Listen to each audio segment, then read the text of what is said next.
Hey guys, welcome. This is my first YouTube video. Last year I posted a lot of reels of my fishing adventures, but this year I'm going to start posting more actual videos.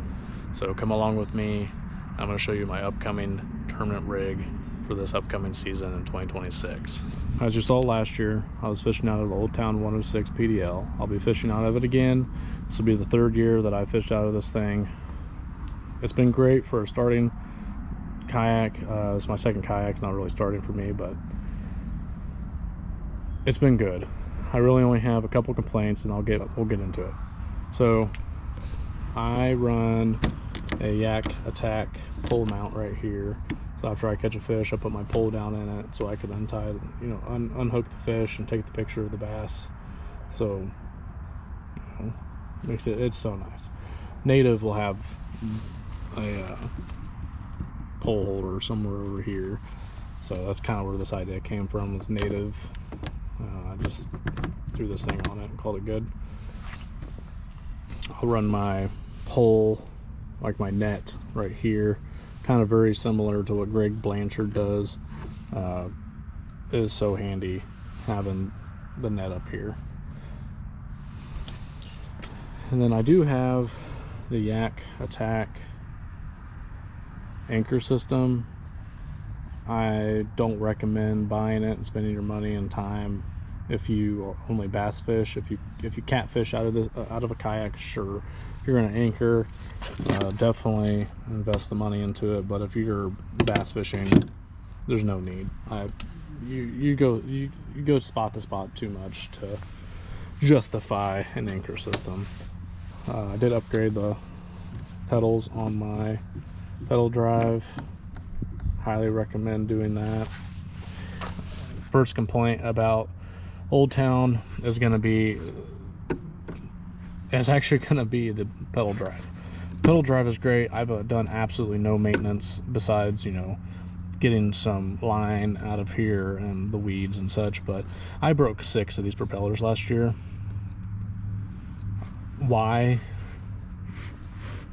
Why this is plastic, I don't know. These typically are injection molded, so you can see right here there's a line from the die that it was casted in. The same like this thing right here, that's a weak point. You hit this on a branch or a rock, it's gonna snap off right there every time. There is a shear pin inside of here in theory, when you hit something, it's gonna shear the shear pin and you're not gonna lose this. No, it's just gonna break off right here. So Old Town, if you ever stumble upon this video, aluminum, please upgrade this.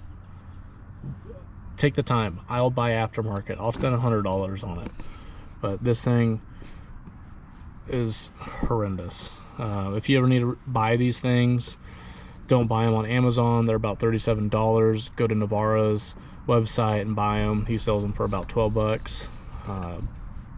That's where I buy them. I usually buy them 3 at a time because I go through so many, because the lakes I fish normally have a lot of debris in them. So I did go the Yak Power system route. I have wired up a kayak in the past on my own. The Yak Power is such a plug and play system that I highly recommend. Just spend the money, then you don't have to mess with DIY and stuff. I just got a piece of Kydex and drilled my Yak Power central system there, and it's kind of a wire mess, but it gets the job done. Their box, I did do a little bit of an upgrade. I installed a voltage meter on it because they did have a USB here, but I'd like to know the battery. Like, what's my battery at? Because last season it died a couple times and I thought it was fully charged. Turned out my batteries were bad. I would have had no idea because I didn't have that voltage meter, but this season I got it. Again, Yak Power lights, and go on to the other side. Both sides running green. I do have the internal ones. They are great. There should be one back here somewhere. Can't really see it, but it's back there. Yak Power, plug and play. Again, highly recommend. I do run a Garmin Striker 4 for my graph. I will be upgrading this year. I got this thing for free, so it's kind of been a band-aid. Last tournament season, I really only used it for the temp and depth, so I'm really looking forward to getting into side imaging and all that fun stuff. So stay tuned for an upgrade video on that. And then you know, through all kit here from Yak Attack. I did get this idea here from Kayak USA, so it just makes it cleaner. All the wires are here. It's you know, held in place. It's nice to stow away whenever I'm traveling. Moving back to the seat, kayak cushion, highly recommend. Skip lunch for a week, buy this thing. It will save your back. I started having some back problems my first season fishing out of this thing, and I got that kayak cushion, and I swear my back has felt way better fishing for, you know, 8, 9, 10 hours out of this thing. It was great. All right, so moving to the back, I got my micro anchor here. The switch is up here next to my seat, so when I catch a bass, I click down twice, it shoots my anchor, which is right here, into the ground, stay in place. I highly recommend getting that if you don't have a motor. Obviously you see I don't have a motor, so well, I do record some reels, and hopefully this year I plan on getting more into actual doing videos. So I have the Yak Attack pole for GoPros or DJI cameras. One thing I thought was pretty genius that I did was I kept having different angles and different shots on my TikTok videos last year. So I just took a Sharpie, kind of marked the spots that I like for the angles. That way I don't have to think about it. I can just throw it together and go. Because I don't know about you guys, but the last thing I want to do during the tournament day is look at my camera. I don't want to think about it. I just want to plug, play, go, and I'm 8, 9 hours of fishing. I'm out in that water, and that's the only thing I'm doing is fishing. Second complaint of the Old Town 106 PDLs. If the wind catches you just right, when you have all these poles and you got all this shit sticking up in the air, it's gonna pull you left or right. You're gonna have to do a big loop because you can't turn right. You're gonna have to do a big loop to the right because you can't turn left. It's very frustrating, and you can ask Dane Lewis. I complained to him many times about it. So what I did to try to remedy this issue was I upgraded the rudder to Navarra's rudder. It's aluminum, and I thought, you know, this has got to be the savior. Oh boy, was I wrong. This rudder caused me so many headaches late season because this rudder is heavier than the factory rudder. It snapped the pulley system and side of the kayak. If you've ever had to mess with that thing, it is such a pain. I tried to post a little like TikTok to show like a repair process on it. It is so hard to even record because you have to get up underneath of it, and I want to switch this thing out to the factory, but I don't want to mess with that because it's just so annoying and very tedious and time consuming. But not only did this rudder break the pulley system, as you can tell, it's bent. It's constantly bent because it's soft aluminum. Resin, the type of resin he used for his little stopper thing here, because it goes down inside here to help it, you know, not move around. The resin wasn't, in my opinion, the right type of resin you'd want to use, especially for like something that's going to be in and out of water and exposed to the sun, because if you don't use durable resin over time with sun, water, it's going to become more brittle. As you can see, it's broke. So I just took some Kydex and double-sided tape, and that's my band-aid. That's my band-aid for this season until it breaks, and I'm just gonna have to spend the time to put the factory rudder back on. So pull those back. I'll show you my black pack. This is I ran a milk crate before. Just spend the money. You're gonna like this thing. It's extremely expensive, but it's awesome. This is kind of my junk drawer. Got my essentials in here. Ibuprofen, sunscreen, my Yak Attack light, gloves, anything that I'm throwing that day is in here. I got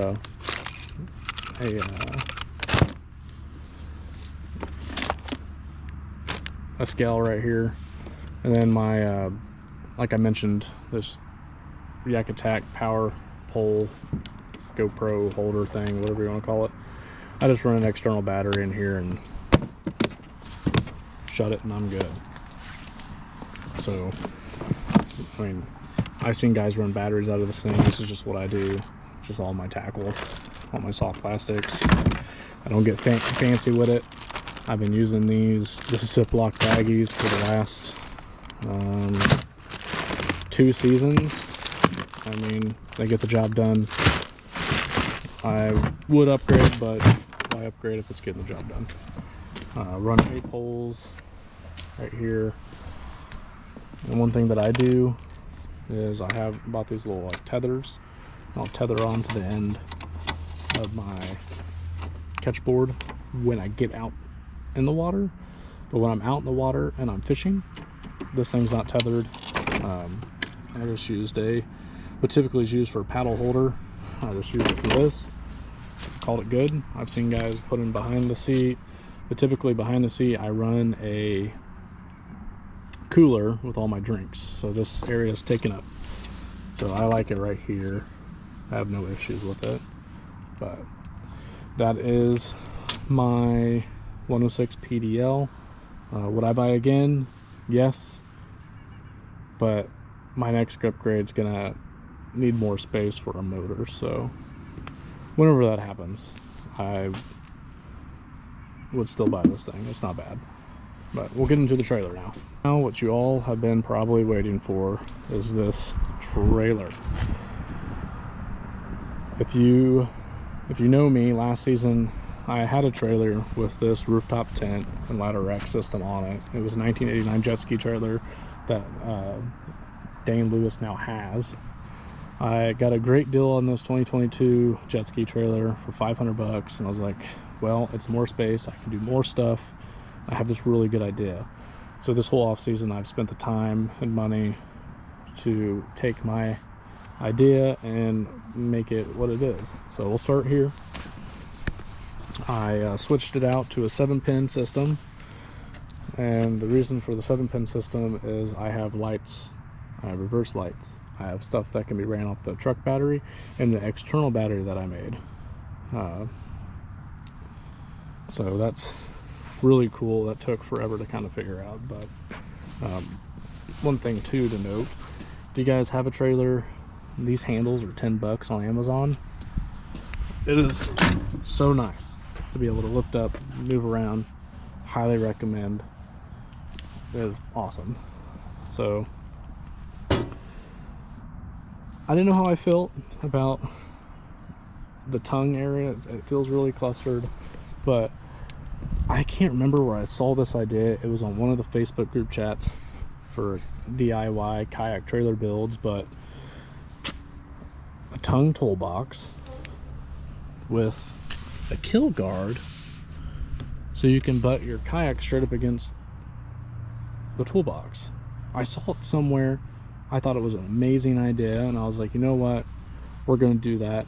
And I kind of had a different idea too, because I have 2 points of contact here. You know, I have a retractable ratchet strap here with just, it's 150 pounds carabiner. I probably could upgrade that, but you shouldn't be ratchet strapping your kayak down that much pressure in the first place. So I don't, you know, it's kind of some people told me to upgrade those, but I don't really care because I'm not going to ratchet strap the bejesus out of this thing. So I have contact here, here, and then here. Now again, I will be upgrading this carabiner, because this is just, I just want to show the concept for this video. But 3 points, boom, boom, boom. That is how this kayak is secured down when I'm traveling. So get more back into this box. Here is my cooler. It's the Kayak Hacker. It gets the job done. That's all I can really say about it. Your ice is going to be melted. Your water bottles are going to be hot by the end of the day. It really can't keep stuff cold. But if you need it for a day out on the water, it gets the job done. So that's really all I can say about that thing. But this just houses my my PFD and my water shoes and boots. That's kind of all I want this thing for. Something that I can just keep stuff stored. Typically I'd have it back in the truck, but I wanted it out here instead. So I can show you this real quick too. This typically just sits behind my seat like that. So this is fully back. That's where that sits. But that's the toolbox, and this is from Harbor Freight. I got it 20% off during a 20% off coupon, so it was like, I want to say it was like 80-90 bucks. Not bad. It is just held down by 2 U-bolts, so it's sturdy, it locks. So security is a big thing for me. I wanted to make sure it was nice and secure. I didn't want to cheap out on that. So I mentioned external battery. So that's 7-pin. There's an auxiliary that goes to the truck, and there's reverse lights that go to the truck. So I wired it up to go off of these 3-way, I guess there's 2-way switches. You have on, off, on. So this one goes to the rooftop tent, and I'll show you that too once I unfold this. I have power to the rooftop tent, the power of the light, and charge your phone. Then this one is for the side lights. You know, this is going to power it on through the external battery, and this is going to power it on through the truck battery. And then same thing here. This one's switched in the down position because this is the reverse light. So anytime I turn the truck on in reverse, it's going to turn these back lights on. So my reverse lights will come on.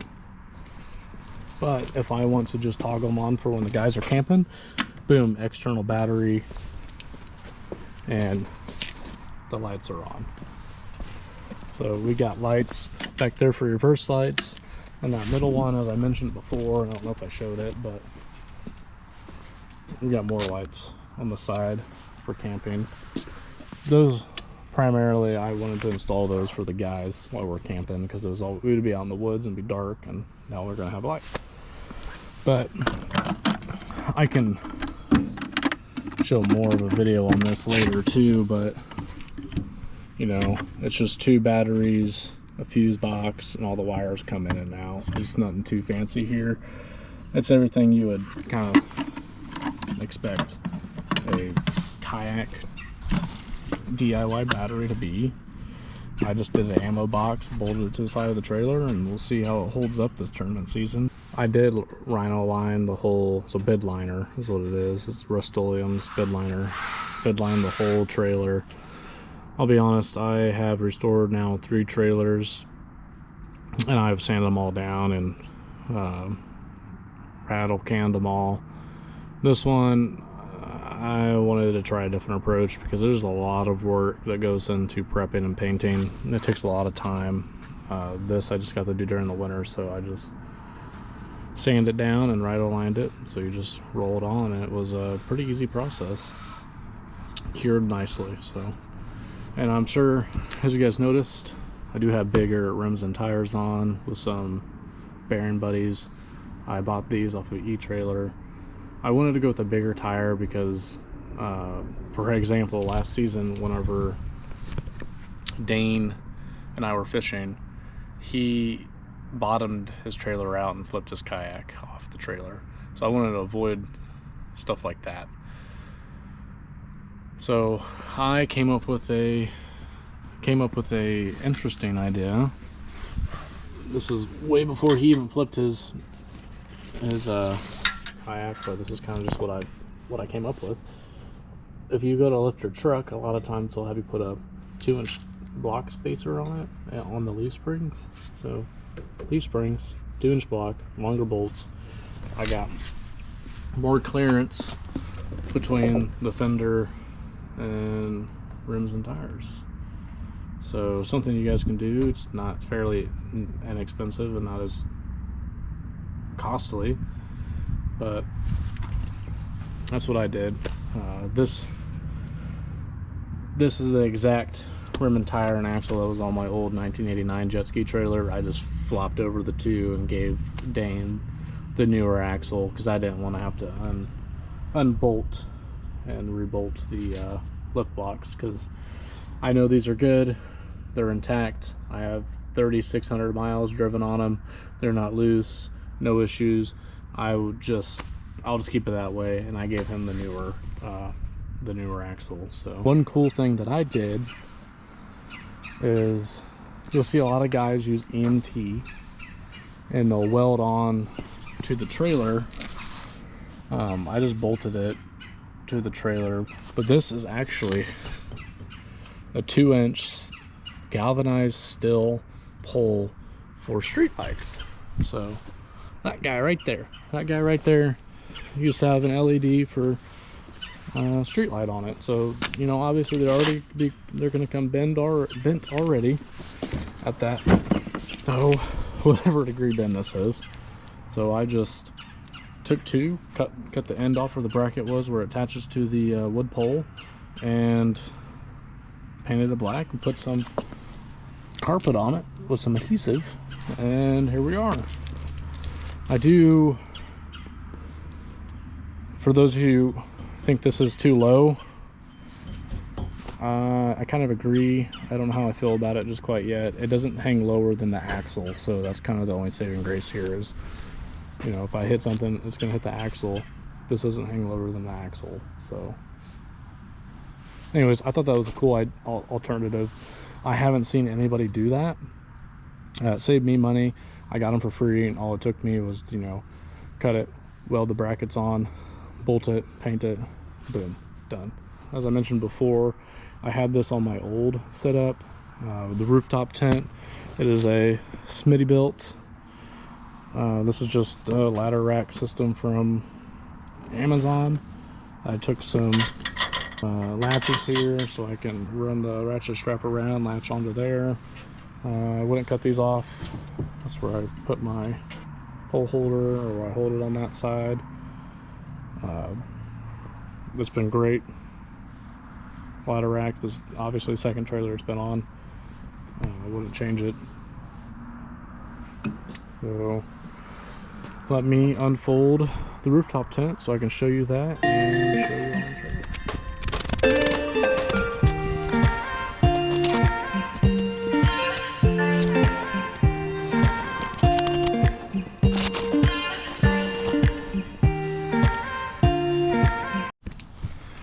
Alright, and here is the rooftop tent unfolded on the trailer. Obviously, when you park this thing, you'll want it on level ground, so you don't have to put jacks to jacket level.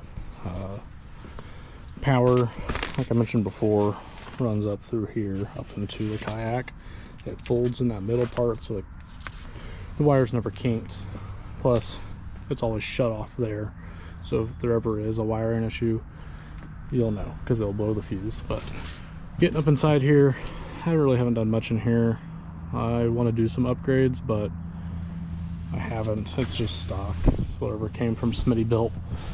This is the Gen 1, I believe, so it's not really anything fancy.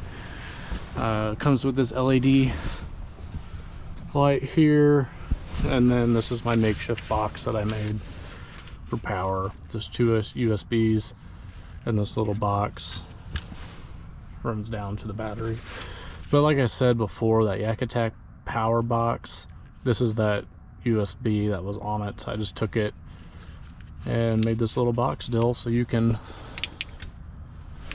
unplug, no lights, plug it back in when you have lights. So this just goes there, and we have a power source to charge our phone. This is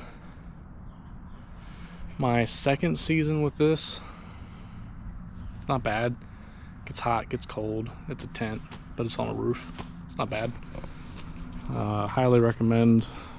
Saves you a lot of heartache not having to sleep in your truck. It's worth it. They're expensive, but sleep right on top of your kayak, which I really like. So you have to worry about anyone stealing your stuff. That's kind of what I got going on. But that is my 2026 kayak tournament rig setup.